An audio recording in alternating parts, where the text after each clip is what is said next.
अंग्रेज 1947 में भारत छोड़कर चले गए थे, लेकिन भारत को गुलाम समझने की सोच वर्ष 2021 में भी उनकी गई नहीं है। भारत दुनिया में सबसे ज्यादा वैक्सीन, दवाएं और मेडिकल उपकरण बनाने और निर्यात करने वाला देश है, लेकिन ब्रिटेन के नए वीजा नियम यही बताते हैं कि वो अब भी भारत को अपना गुलाम ही समझता है। हमने अपने देश में वैक्सीन लगाने का वर्ल्ड रिकॉर्ड बनाया है, लेकिन ब्रिटेन उसे मानने के लिए तैयार नहीं। ब्रिटेन ने विदेशी पर्यटकों के लिए जो नए नियम बनाए हैं, उनके मुताबिक यूरोप, ब्रिटेन या अमेरिका के वैक्सीन प्रोग्राम के तहत वैक्सीनेटेड लोगों को ही क्वारंटीन से छूट मिलेगी। ऐसे लोग एयरपोर्ट पर कोरोना का इंस्टेंट फ्लो टेस्ट करवाकर बाहर घूमने के लिए बिल्कुल आजाद हैं। उन्हें क्वारंटीन में रहने की जरूरत नहीं है। यानी किसी व्यक्ति ने अगर यूरोप में, ब्रिटेन में या अमेरिका में ऑक्सफोर्ड एस्ट्राजेनेका, फाइजर, मॉडर्ना या जॉनसन एंड जॉनसन की वैक्सीन लगवाई है, तो नेगेटिव रिजल्ट आने पर वो आजादी से ब्रिटेन में कहीं भी घूम सकता है, वो आजाद है। लेकिन अगर किसी व्यक्ति ने इन देशों के अलावा किसी अन्य देश में इनमें से कोई वैक्सीन ही क्यों ना लगवाई हो, उस व्यक्ति को वैक्सीनेटेड नहीं माना जाएगा। यानी फाइजर अगर आपने भारत में लगाई है, तब उसे नहीं वैक्सीनेटेड माना जाएगा। ऐसे देशों से आने वाले लोगों को ब्रिटेन आने से 48 घंटे पहले RT-PCR टेस्ट करवाना होगा, जिसका रिजल्ट नेगेटिव होना चाहिए। ब्रिटेन आने पर 10 दिन क्वारंटीन में रहना होगा, उसके बाद फिर से RT-PCR टेस्ट करवाना होगा और इसके बाद अगर नेगेटिव आए तभी आपको बाहर निकलने की इजाजत मिलेगी। ये नए नियम 4 अक्टूबर से लागू हो जाएंगे। इसलिए अगर आप ब्रिटेन जाने के बारे में सोच रहे हैं, लंदन जाने के बारे में सोच रहे हैं, तो दोबारा से हमारी ये खबर देख लीजिए। अगर आप गए तो आपको 10 दिन का क्वारंटीन करना ही पड़ेगा, चाहे आपने कोई वैक्सीन लगवाई हो, फाइजर लगवाई हो, एस्ट्राजेनेका लगवाई हो, कोविशील्ड लगवाई हो। इसका मतलब यह है कि भारत से कोविशील्ड वैक्सीन लगवाकर ब्रिटेन गए किसी भी व्यक्ति को अनवैक्सीनेटेड माना जाएगा, यानी उसे वैक्सीनेशन उसका नहीं हुआ है ये माना जाएगा। जबकि इस वैक्सीन को ब्रिटेन की ही कंपनी एस्ट्राजेनेका और ब्रिटेन की ही ऑक्सफोर्ड यूनिवर्सिटी ने मिलकर विकसित किया है।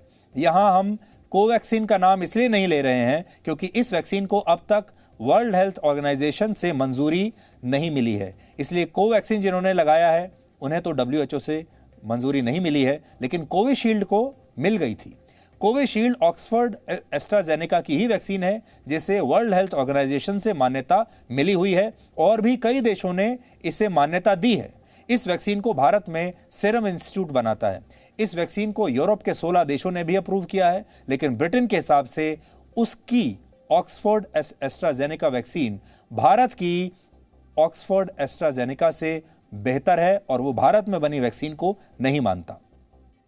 We wanted to bring a new, simpler, easier to navigate and cheaper system as well. And so we brought this in to the new year at the very least. And the purpose is to make it easier for people to travel without the bureaucracy, without so many tests, and with a greater level of certainty now that we've got so many people vaccinated. हम Britain के इस भेदभाव भरे नियम पर लगातार सवाल उठा रहे हैं, इसका विरोध कर रहे हैं और ये सवाल इसलिए भी उठ रहे हैं क्योंकि खुद ब्रिटेन की सरकार ने सीरम इंस्टीट्यूट के साथ 10 करोड़ वैक्सीन डोज का एक कॉन्ट्रैक्ट किया हुआ है और ब्रिटेन की एक सरकारी स्वास्थ्य संस्था ने सीरम इंस्टीट्यूट ऑफ इंडिया का दौरा करने के बाद ये घोषणा की थी कि यहां बनने वाली वैक्सीन विश्व स्तर की है और उसे बनाने की प्रक्रिया में विश्व स्तर के गुणवत्ता मानकों का पालन किया गया है। इस पूरे मामले में एक दिलचस्प बात यह है कि ब्रिटेन ने अफ्रीका के कई देशों को खुद एस्ट्राजेनेका की लाखों डोज डोनेट की थी, लेकिन अगर कोई अफ्रीका में वही वैक्सीन लगवाकर ब्रिटेन आएगा तो अब ब्रिटेन उस व्यक्ति को भी वैक्सीनेटेड नहीं मानेगा।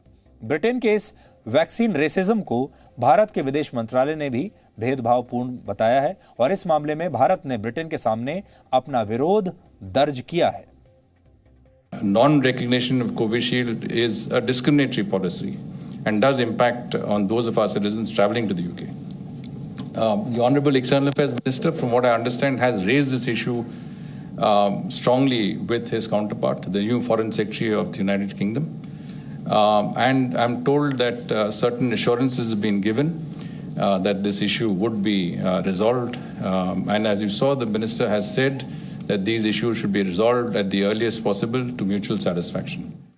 जो हम वैक्सीन सबसे ज़्यादा लगा रहे हैं वो कोविशील्ड है, और इंटरेस्टिंगली कोविशील्ड जो है उसकी रिसर्च जो है वो यूके में ही हुई है। उन्हीं के साइंटिस्ट ने ये वैक्सीन बनाई है। उन्हीं की जो एक कंपनी वहाँ पे बेस्ड है एस्ट्राजेनेका, वही कंपनी वहाँ ही मार्केट कर रही है, और उन्होंने पूरा लाइसेंस दे के इंस्पेक्शन करके सीरम इंस्टीट्यूट ऑफ इंडिया जो भारत में है उसको वैक्सीन बनाने की अनुमति दी है। तो वैक्सीन भी उन्हीं के वहाँ बनी है, उन्हीं की कंपनी ने यहाँ परमिशन दी है यहाँ की मैन्युफैक्चरिंग प्लांट को देख के।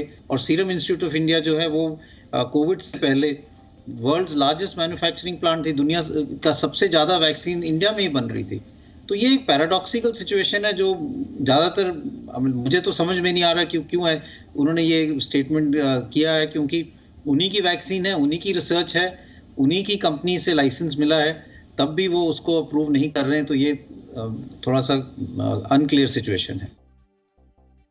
भारत की सरकार को और भारत के लोगों को इसका पुरजोर विरोध करना चाहिए और ब्रिटेन को बता देना चाहिए कि हमारी असली ताकत क्या है। और हम तो ये कहेंगे कि ब्रिटेन ने जो रवैया हमारे साथ किया है वही रवैया हमें भारत में ब्रिटेन से आने वाले वहां के नागरिकों के साथ भी करना चाहिए। हमें भी उन्हें अनवैक्सीनेटेड मान लेना चाहिए। ब्रिटेन में आज कोरोना वायरस के 36,000 मामले रिपोर्ट हुए हैं एक दिन में, जो कि पूरी दुनिया में रिपोर्ट हुए मामलों में दूसरे नंबर पर है, जबकि भारत में आज कोरोना वायरस के 26,000 मामले रिपोर्ट हुए हैं। यहां पॉइंट यह है कि ब्रिटेन की स्थिति भारत से कहीं ज्यादा खराब है, फिर बात चाहे संक्रमण की हो या वैक्सीनेशन की। लेकिन फिर भी ब्रिटेन ऐसे फैसले लेकर यह दिखाता है कि भारत आज भी उसका गुलाम है और वो हमसे कहीं ज्यादा सुपीरियर है, जो कि हमें बिल्कुल मंजूर नहीं है। अब हमारे पास वो क्षमता है कि हम अपनी वैक्सीन बना सकते हैं, और हमारे पास वो क्षमता है कि हम 2 से 3 दिन के अंदर ब्रिटेन जैसे पूरे देश का वैक्सीनेशन कर सकते हैं।